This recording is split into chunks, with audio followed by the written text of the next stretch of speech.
Tonight, a Labrador resident is fighting to keep a roof over his head. That story, and with the threat of U.S. tariffs still looming, there was a unique display of unity today in the Newfoundland and Labrador seafood sector, and it came in the form of the charter meeting of the Fishery Roundtable. I have never seen a more cooperative, collegial effort and response. I'm Terry Roberts. I'll have that story coming up. Brook food producers say now more than ever, customers should be supporting local. I'll take you inside this new local storefront in downtown Brook and tell you what they have to say. We are comparable to the bigger chains. Making the food hub a part of your routine, is what it's all about. That's coming up later. This is CBC Here and Now.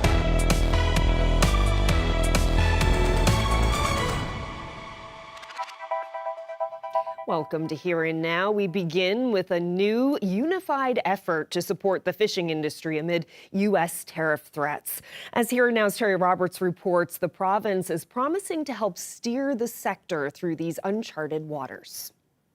Unity is often hard to find in the Newfoundland and Labrador fishery, but competitors and rivals have apparently put aside their differences in the face of an apocalyptic tariff threat from U.S. President Donald Trump. We don't have any pictures because the participants joined by video conference. But here's the man who chaired the first meeting today of the Fishery Roundtable.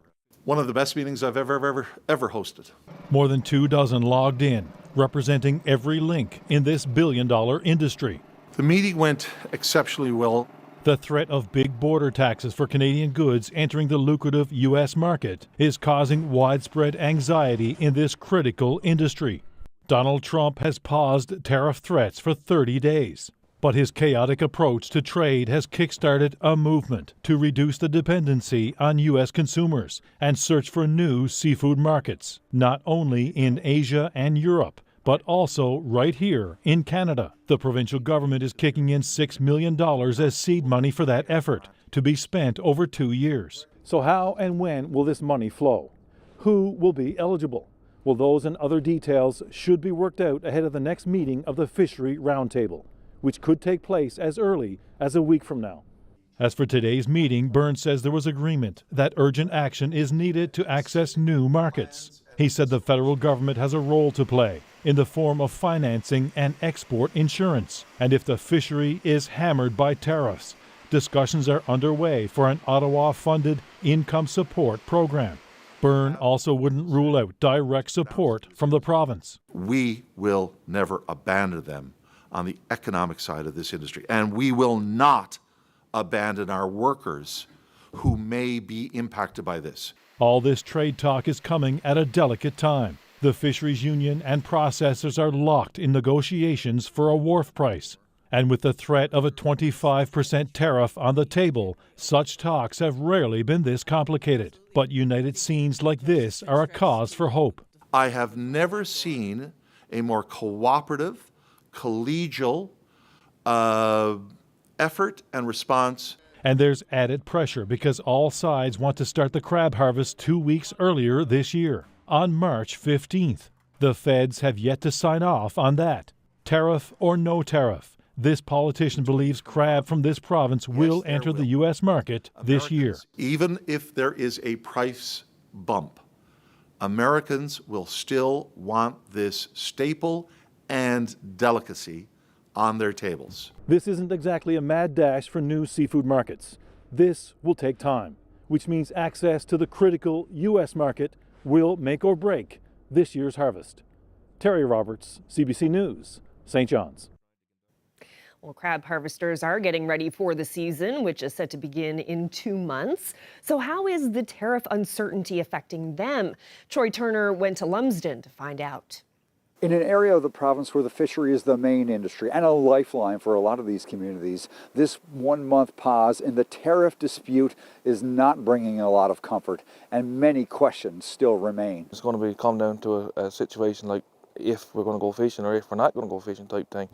There's only so long you can go borderline or break even on something, continue on, eh? For harvesters, the timing for tariffs is never good, but the current threats are coming on the cusp of the snow crab season, when the union would normally fight for a good price. Now we've got to go in and try to negotiate a price with this what if it comes or what if it don't. So it's going to be very difficult to get a price and to justify everything with a possible 25% tariff that might happen and might not happen. Our season begins in April and carries to November, so there's going to be a lot of what ifs. Just yesterday, the Fisheries Minister announced almost $6 million over the next 2 years to explore markets in Europe and Asia.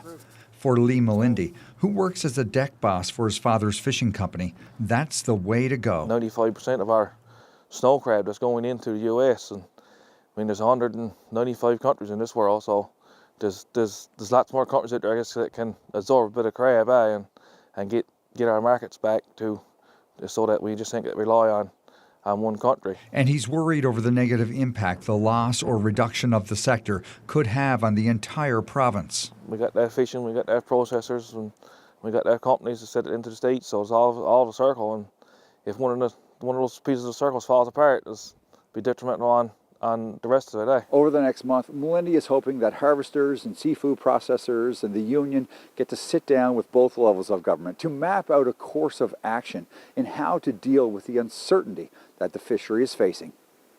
Troy Turner, CBC News, Lumsden. Well, for independent retailers, the province's new Buy Local strategy is a welcome move. Premier Andrew Furey unveiled a new campaign and logo yesterday, but for customers, figuring out exactly what makes a product local can be confusing. Abby Cole reports. The government wants people to shop local, but making that choice can be difficult. Here at Powell's, they're helping shoppers by labeling products as made in Canada or here in Newfoundland to hopefully make that choice easier. What conversations have you been having about tariffs? Our very first reaction was, this kind of fits in well with what we do because we've always been big on supporting local. But what it was going to do is provide a further opportunity for us to make sure that we expose the local product to the customers at wholesale or retail, and give people the opportunity to make their choices that are right for them in their given situation, including hopefully buying more locally, whether that be Newfoundland product or Canadian product. We've actually started in our supermarkets a labeling effort that's going to show people some of the government-defined phrases. So there's product of Canada, which means that 98% of everything that went into that product, packaging, labor, etc., happened here in Canada, as well as the final finishing of the product happened in Canada. So if you see those words, that is what that vendor is claiming, and the government does do checks in on that. If you see made in Canada, it means that 51% or more of all of the costs that went into that product happened in Canada, and that it was the finished product happened here in Canada. So those are two phrases that if a vendor chooses to use them, have to meet those definitions at a financial penalty if they don't. Because this is pretty simple. We really just want to support products that support Canadians. And so if you kind of think about that as you walk through the grocery store, I think you'll be okay. We're really urging customers to be very compassionate and kind during these times when they see someone else making a choice different than theirs. We don't know why people could be making those choices. There's a lot of people in our supermarkets have a lot of gluten-free options. If you're needing that dietary restriction, you should feel comfortable going to the store and buying what you need. And there are other reasons that people may need to shop certain products, maybe it's economics, etc., that we don't want judgment. We want to say to people, make the choices where you can, when you can, and be aware of where products' origin are. And if everybody does their best that way and we don't turn on each other, I think we're going to support a better Newfoundland and a better Canada. Well, let's head to the West Coast now. Some local producers there say buying local may be easier than ever, but it's still a challenge to win over customers. Colleen Connors has that story. Going from farm to fork in Corner Brook is quite easy these days, thanks to this new large storefront downtown. Local producers are selling coffee, baked goods, local meats and vegetables. Deep Roots products are grown in Cormac, hand-picked and sold here. This business owner believes the best way to counteract the threat of a possible 25% tariff on almost all Canadian goods is to shop close to home. You know, we're quite big advocates for supporting local, as our products come from here. But I think this gives an opportunity and probably highlights a little bit more to people that, local businesses and local communities can be the solution to unpredictable events in the world. And Doman says his prices are close to what you would get at the big box stores. I'd say we're fairly on par, sometimes a little bit cheaper, sometimes a bit more expensive. But we are comparable to the bigger chains. Obviously, a lot of, in terms of my own produce, we do a lot of hand picking. Everything takes a lot longer. Unlike the better-known big box stores, it takes longer to gain a clientele. Yeah, well, local is important all the time, right? Not just right now. Down the road at the Western NL Food Hub, less than 1% of the population use the online local food grocery store. And it's been in the works for a few years now. So the biggest hurdle for the customer is just to make a conscious effort to order from the food hub. They've got their grocery shopping routine where they probably go to the same grocery store and walk the same aisles, and it's difficult to change routine, right? So, making the food hub a part of your routine, is what it's all about.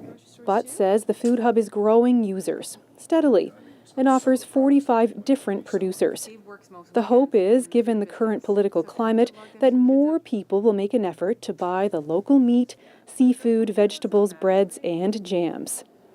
This new storefront on Mount Bernard offers freshly roasted coffee, local meats, and produce on the weekends right now. And the food hub, well, you can purchase food through there once a week. Colleen Connors, CBC News, Corner Brook. Well, now to Labrador City, where one resident has been protesting all over town since yesterday.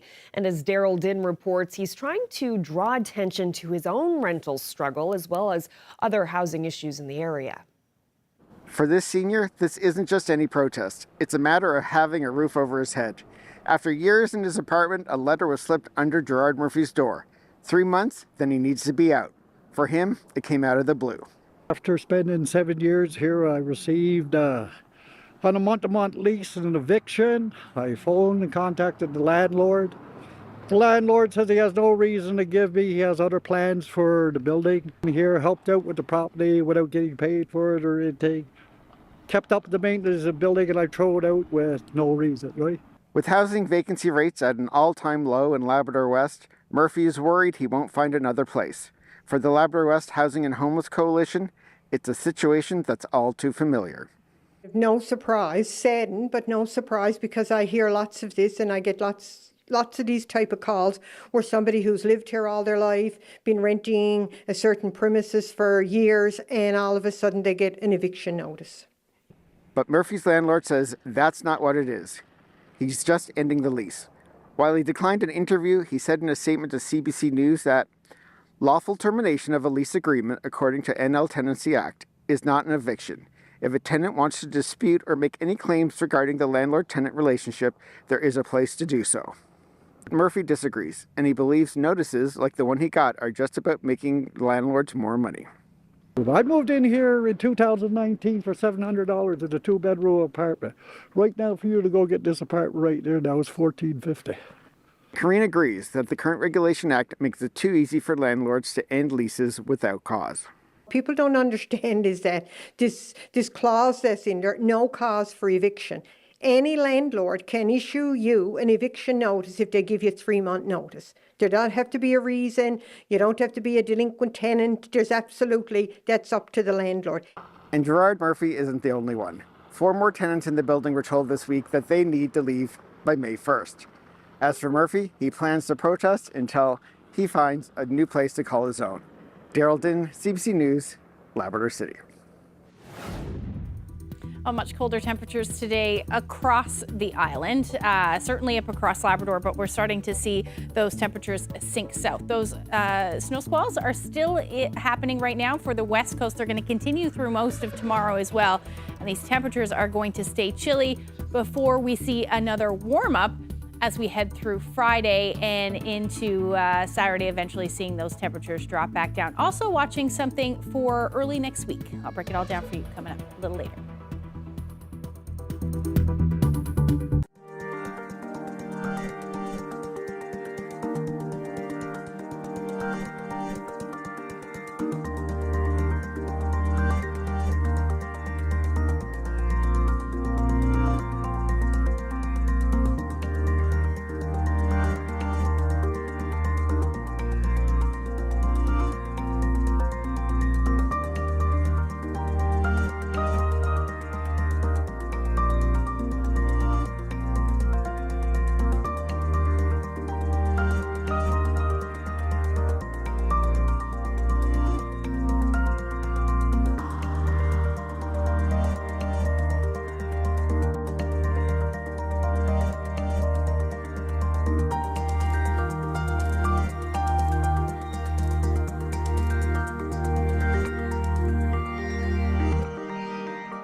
Three more suspects have been arrested and charged in relation to a brazen bank robbery that took place in Holyrood in mid-December.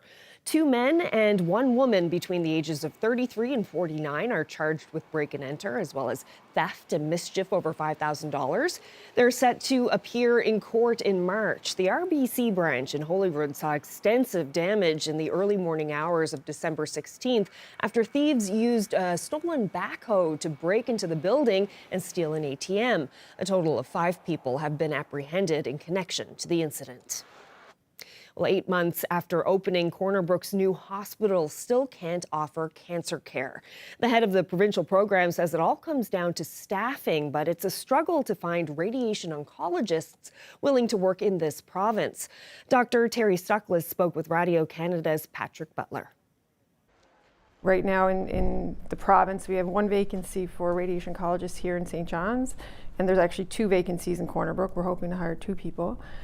If you look, across the country now, there's probably at least 20 vacancies posted for jobs. There's a lot of centres opening new programs, especially in British Columbia. I think it reflects the aging demographic within Canada and the increasing need for cancer care. So already it's a hot job market. And if you think about where these people train and come from, we don't have radiation oncology training program in Newfoundland. And within Atlantic Canada, there's 1 seat per year, which is in Halifax. And so, you know, we're not trying to keep people here, we're trying to entice people from other jurisdictions to come here. We've reached out looking to understand perspectives of why physicians might not want to come here. I mean, the government has put in some incentives with signing bonuses and things that do make the remuneration package right now, I think, reasonably competitive. The longer term, you know, contracts outside those bonuses, I think, still need a bit of work, but we're getting feedback of, you know, it could be job opportunities for their spouse, could be, you know, difficulty being able to travel home to see family and friends, or even down to the weather and things like that. You know, I mean, there's some definitely positive qualities. The things we hear that people like about Newfoundland would be, you know, the cost of housing is quite good compared to places like BC. It is a bit of a less stressful, I think, work environment. Certainly a site like Brook, where you're not fighting to find a place to park, and the traffic isn't, you know, it's not a 45-minute commute. Those kinds of things are positive. Is there any timeline you can give people in terms of when that service is going to be up and running? I mean, I really hesitate to give a timeline. You know, I'd hate to have people hold us to something that really it's a bit out of our control. Well, the provincial government says security checks and protective measures are now available for anyone affected by a recent cyber attack on Power School. The company is working with 2 credit reporting agencies to offer free credit monitoring and identity protection to those whose data was stolen. More information on how to access those services can be found on the Power School website. And this after the personal information of over 270,000 students and over 14,000 teachers was accessed late last year. Data such as MCP numbers and personal contact information were stolen dating back as far as 1995. Power School is used by schools across the country, including in this province's K-12 system. And the provincial government announced $200,000 in funding for nonprofit organization Thrive today. The money will go towards educational programming at the St. John's-based organization, making it possible to offer the Canadian Adult Education Credential Test, formerly known as GED. Thrive, which supports young people living in poverty, has offered its education program for over 15 years, helping more than 1,000 people earn their high school diploma equivalent and move on to post-secondary education. Watching all the correspondence, and I looked at my husband, and my husband said, "We're not going." I said, "No, we're not." Well, in the wake of the Trump tariff threats, one CBS family has canceled their trip after being loyal Florida vacationers for years.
I am Adam Walsh, host and producer of The Signal. As we wait to see what happens with this U.S. tariff threat, tomorrow on the show, we're going to talk about business and development in Newfoundland and Labrador, and we're asking what should be done with the shifting economic landscape in the short, medium, and long term. So that's my question for you tomorrow. Join us on The Signal, 11:35 in most of Labrador, just after the noon news on the island.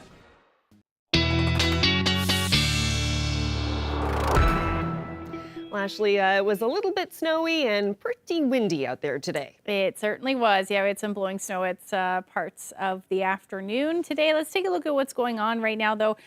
Weather-wise, there's no systems per se, but we are seeing a little bit of some instability, which is leading to some of these flurries, certainly onshore flurries for those of you on the west coast. And again, it's because we've seen that drop in temperatures for most of the province. So taking a look at what's happening outside right now, no flurries, just cloudy skies, -9 right now. And we've got the winds gusting upwards of about 50 kilometers per hour, leading to a wind chill. I clearly haven't updated this graphic from the summer, but the wind chill is feeling like the minus teens right now. And you can see that there, -19 is what it feels like in St. John's. -20s through central, west coast, south coast in the minus teens and 20s, and up across Labrador.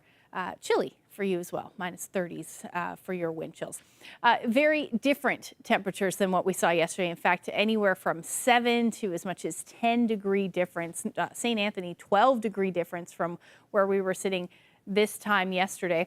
And then up across Labrador, really across the board, those temperatures have dropped. And we're going to continue to see these cool temperatures, especially as we head into tomorrow across the island. So taking a look at the current satellite, not a whole lot happening up across Labrador, but again, those onshore flurries happening for the west coast. And then a few lines of flurries happening across the southern Avalon as well. And generally, that will be the story tonight. There's really nothing big happening across the island, so we should see some clearing skies tonight. Labrador, you're looking at the chance of some partly cloudy skies through the overnight, but it is going to be chilly with those temperatures dropping into the minus teens and even minus 20s for low-lying areas through central, with those winds easing a little bit. They'll be out of the west or northwest between 20 to 40 kilometers per hour, but you're still going to see a wind chill. And then Labrador as well into the minus 20s tonight. But Lab West, you'll see those winds gusting upwards of about 60 kilometers per hour with the chance of a few flurries in the mix there as well. So your wind chill tomorrow morning will be in the minus teens and minus 20s for most of the island. Same thing for Labrador as right now, I should say, into the minus 30s. And then into tomorrow afternoon, these temperatures are going to stick around the minus single digits, so your wind chills are still going to be quite chilly into tomorrow afternoon as well. Now, as far as the west coast goes, for the potential for some squalls, that'll linger through the first part of the day, but we should see them break apart by the time we get into the afternoon with a little bit of a wind shift there. Now, Burin Peninsula, southern Avalon, again, you still may see some of these bands of squalls move through.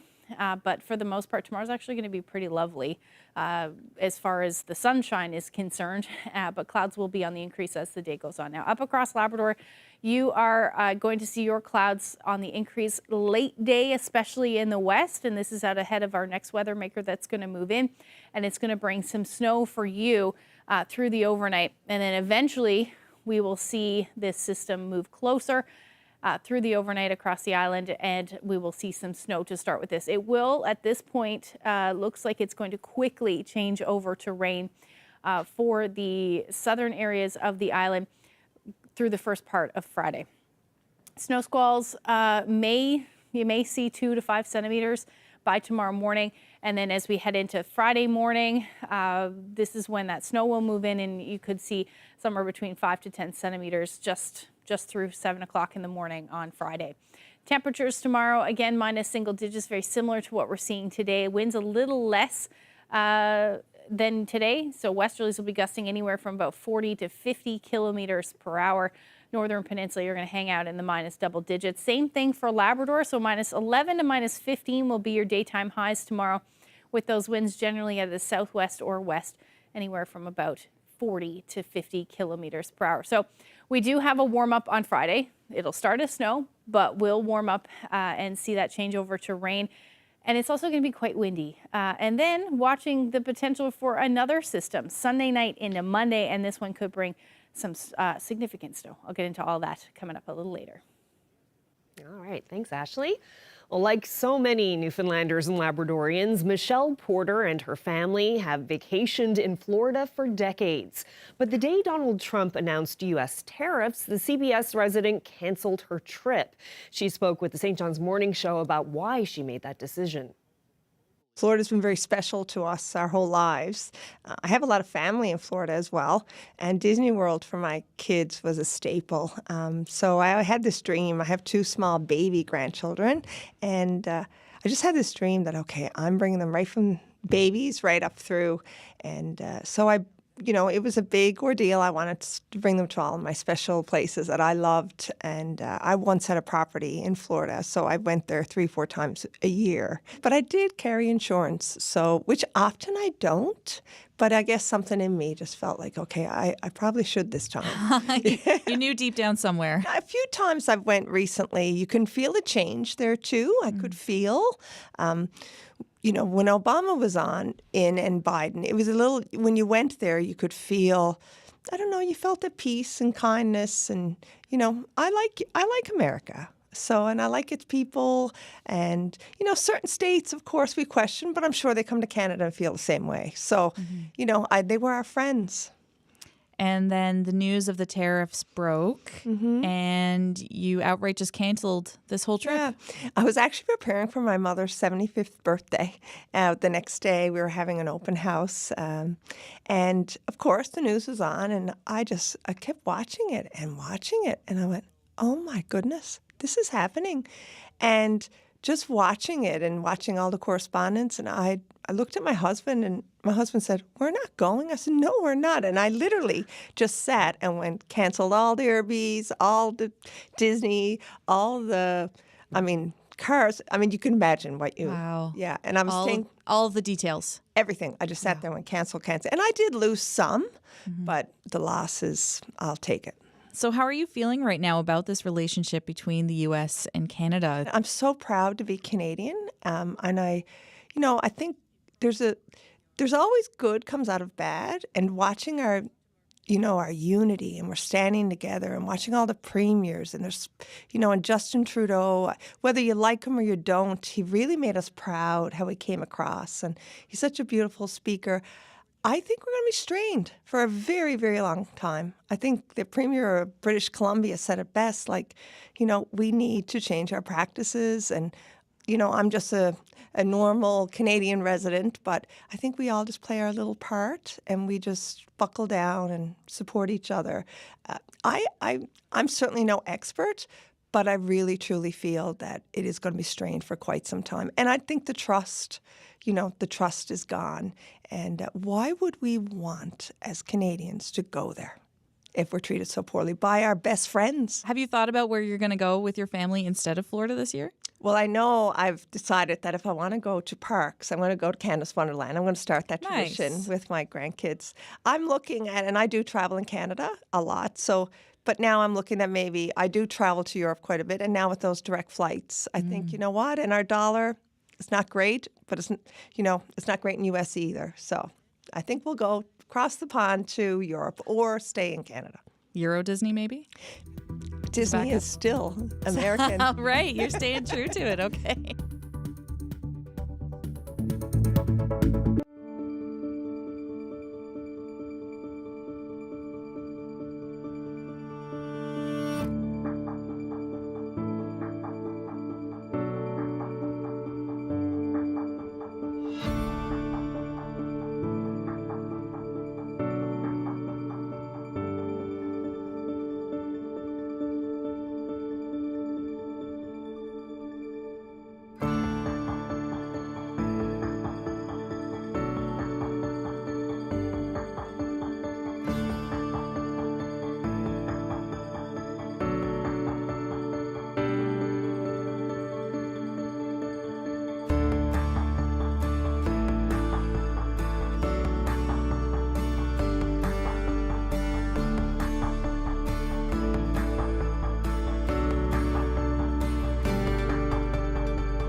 Tomorrow on Here and Now, when Coastal Labrador's longtime community broadcaster reached out to CBC for some training, we were happy to get on board.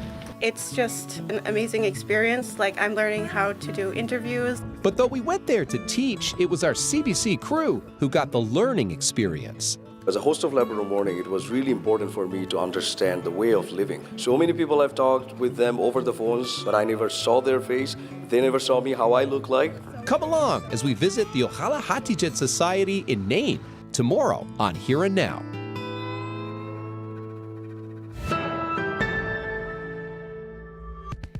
President Donald Trump is facing international backlash over comments he made last night about the United States' future role in Gaza.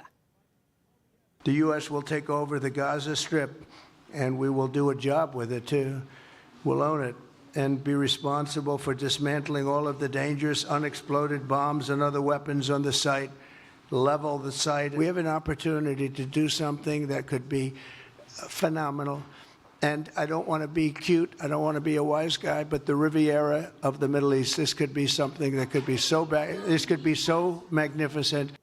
After meeting with the Israeli Prime Minister, Trump announced his plan for the U.S. to take ownership of Gaza. The comments came as a surprise to many, including MUN history professor Justin Fantuzzo. Nobody before last night that I've read, that I've listened to, that I've spoken to, who study the region, who are experts on the region, nobody had ever floated, to my knowledge, the idea of some kind of long-term American commitment, economic or militarily, or from a governance perspective, to Gaza. Look, on the one hand, you have a real humanitarian challenge that the international community and regional partners, Saudi Arabia, Jordan, the United Arab Emirates, Qatar, Egypt, will have to play a part in. And that is, 47,000 Palestinians, a mixture of civilians and Hamas fighters and Islamic Jihad fighters, but overwhelmingly civilians, have been killed over the last 18 or so months. But you still have about 2 million, 2.1 million Gazans who call that home. And the real challenge here is, well, what do you do with them for the next 10 or 15 or 20 years it will take to rebuild the Gaza Strip? The estimates vary, but 65, maybe 70% of Gaza's civil infrastructure has been destroyed over the course of the war. That includes, sewer systems, drainage, sanitation, water, medical services, roads. All you have to do is go and look at the photos, and it kind of evokes scenes of Germany in the Second World War, of cities like Dresden or Cologne being bombed out. You have the issue of, well, once the rebuilding does start, that's a lot of concrete, a lot of asphalt, a lot of toxic construction chemicals that are going to be disturbed in that process, and you certainly don't want 2 million people being exposed to that. And in the meantime, where are they going to stay? You also can't put 2 million people in a kind of glorified tent city for 10 or 12 or 15 years. So there's a real challenge that needs to be overcome here for the international community. The problem, though, getting to President Trump's comments, the problem is that the solution that was offered last night is not a realistic one, given the current political climate. And I don't think, to answer your question, Carolyn, more directly, I don't think, that the Gazans or the Palestinians in the West Bank would support in any way. The problem here is kind of twofold. One, you need support from the region's Arab partners. So Trump has already said he'll go to Egypt and Jordan and maybe kind of force them through diplomatic and economic pressure to take in, the 2 million or so Palestinian Gazans as refugees temporarily. Egypt and Jordan have said they will not do this. On the other hand, you also need consent of the Gazans and the Palestinians. This idea of setting up, a Sandals Rafah or a Disney Gaza and this coastline of, expensive hotels and resorts, at which point Gazans will return from temporary refugeedom in Egypt or Jordan and come work by the pool, or man the front desk. do Gazans want this, right? And there's no indication that that's what they want. It is, after all, their land. It is, after all, their territory. So they have to have a say in the future of the Gaza Strip. What's really odd about Trump's comments last night as it relates to the Americans' role in rebuilding Gaza and finding a solution is that, I mean, it goes entirely against what the Trump administration has advocated as its foreign policy. You know, where's America first in this overseas adventure? So the role that he's advocating doesn't seem to fit either with his own administration's foreign policy or with the traditional role the Americans have played. It's always an indirect role, right? You know, the one answer could be, we kind of saw what the United States did in the aftermath of the invasion of Iraq, as well as Afghanistan, which was a lot of the contracts for the rebuilding went to American firms and subsidiary companies. So the United States, you know, what's in it for them? I mean, it could be a lot of those multi-billion-dollar contracts to help rebuild Gaza.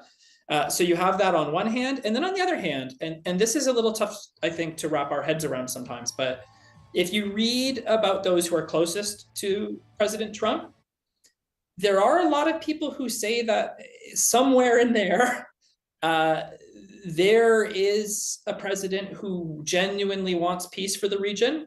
And, you know, again, maybe out of self-interest, genuinely wants to be the one who is thought of in history and for posterity that solved the problem, right? The deal of the century, as he's often called it.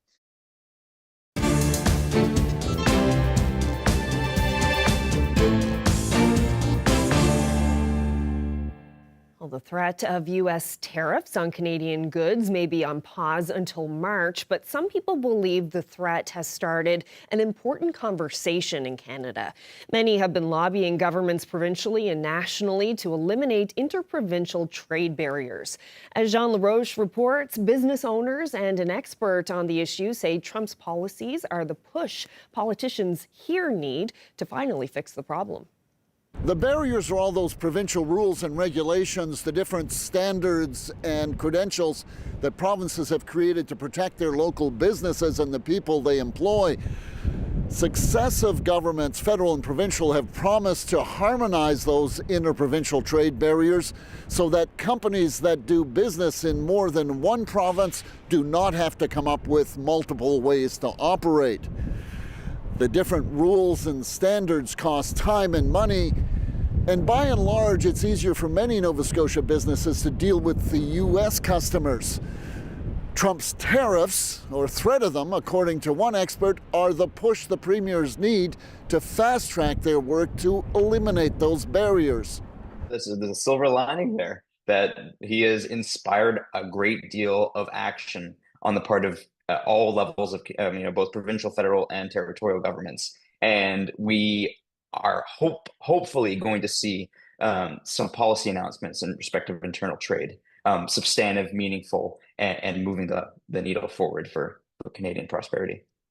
He's not the only one who thinks that. The founder of a Nova Scotia knee brace company is also keen to see this international trade war lead to less interprovincial red tape.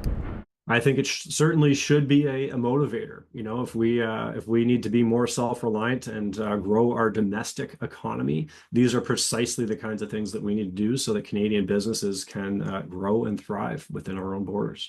Local winemakers who are shut out of markets in neighboring provinces are also hoping things change, and soon.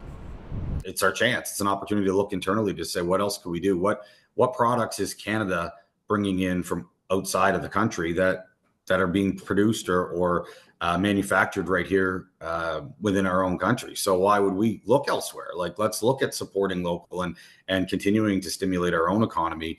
All three of the people I talked to acknowledge there's been progress over the past decade, but not enough.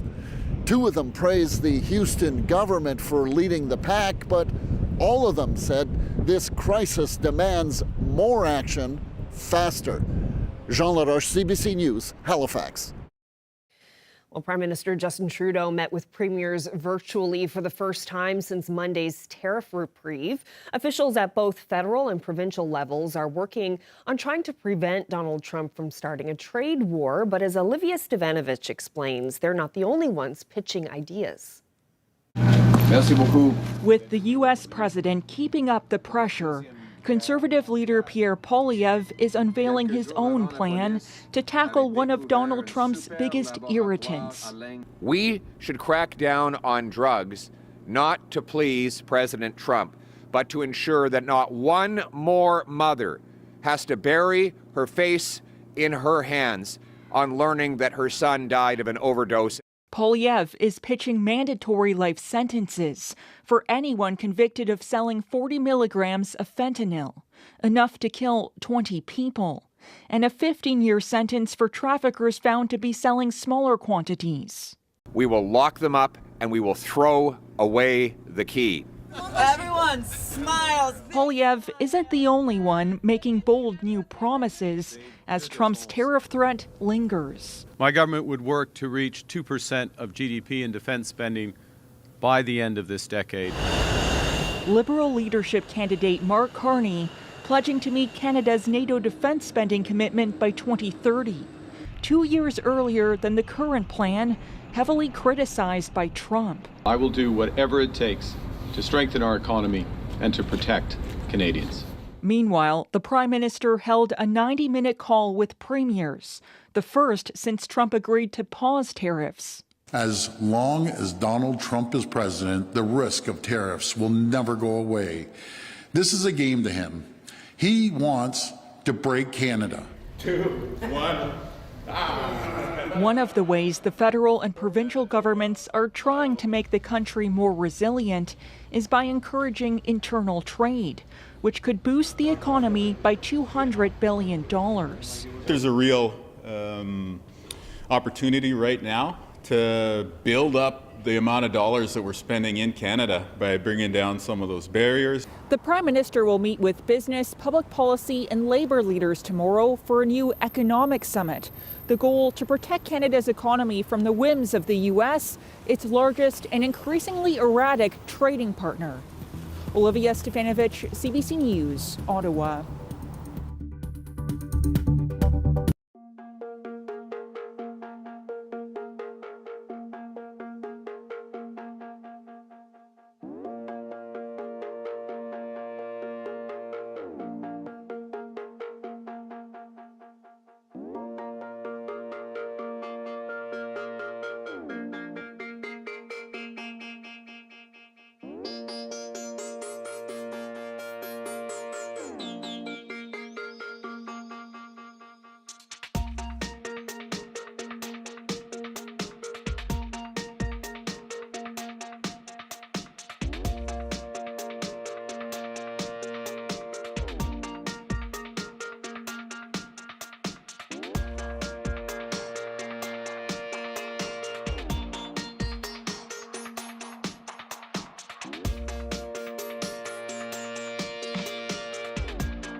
farmers an advantage in the fields that puts them one step ahead of Mother Nature. Watch Farmer's Favor, Sunday at 11:30 and Monday at 7.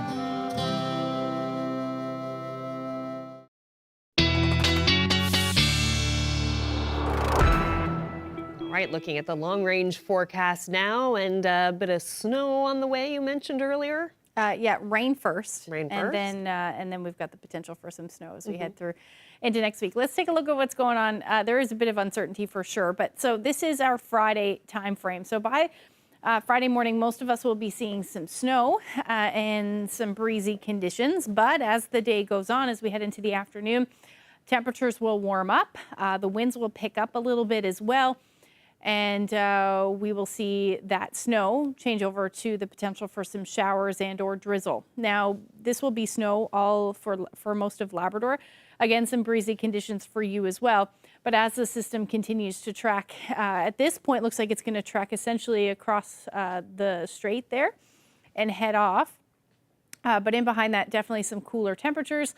And then we return to the chance of some showers, or some flurries rather, on the west coast. And then the winds will eventually die down as we head through the overnight period into Saturday. So temperatures, our daytime highs will sit somewhere between 4 to as much as 8 degrees across the island, except the northern peninsula. Again, it will depend on the track, but at this point, looks like you're going to see your temperatures hang out in the minus single digits. Same thing for southeastern Labrador.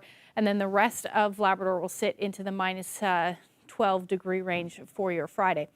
Now, as we head into Saturday, quiet weather for the most part, just some onshore flurries will continue for those of you in the west coast and again, southern areas, the usual areas that see those snow squalls, temperatures back down below zero, and then minus single digits for most of Labrador with the exception of the north and the west where your temperatures will sit between minus 11 and minus 18. Then we look ahead to our next weather maker, and this one looks like it'll move in on the Sunday night, Monday timeframe. But as you can see from the comparison in the models, this is two models, very different, telling us a very different story. So if we see a further offshore track, this could be, significant snow and wind. If we see the track over the Avalon, which is what one of the models is saying, we could see that change over to rain for parts of the Avalon. And then we've got snow to the west. So definitely going to keep an eye on this one because if some of the models are pointing at some significant snow and some significant wind with that as well. Definitely going to break that down for you, that forecast down for you as soon as things become a little bit more clear. So at this point, temperatures are going to stay below zero through the weekend and then hang out around there for Monday. This, potential for some wind and some snow. And then same thing for central Newfoundland. The west, you will continue to stay well below zero in that time frame. And then for Labrador, overall, your temperatures will be a little bit of a roller coaster in the east and then stay in the minus teens for western Labrador. Our weather photo today, taken in the west coast. I spy a theme. Oh, yes, I see it this time. Hilarious that I got two crocodile-looking things in my inbox there. But yeah, West Coast this time, your turn for a crocodile. Thank you to Joyce for that shot. If you have any weather photos, send them to nlphotos@cbc.ca. Let's see if we can make it 3 days in a row. Yeah. For anyone who didn't see the show last night, the weather photo was a sea ice crocodile. It was like a piece of ice that looked like a crocodile. Yeah. That's kind of bizarre too. That's what I thought. Yeah. Interesting. Yeah, great. Okay, well, that's it for us. Thank you so much for spending part of your evening with us. If you see any crocodile shapes in anything, be sure to send it along to us. Maybe in the clouds next time. That's right. All right, thanks for watching. Good night.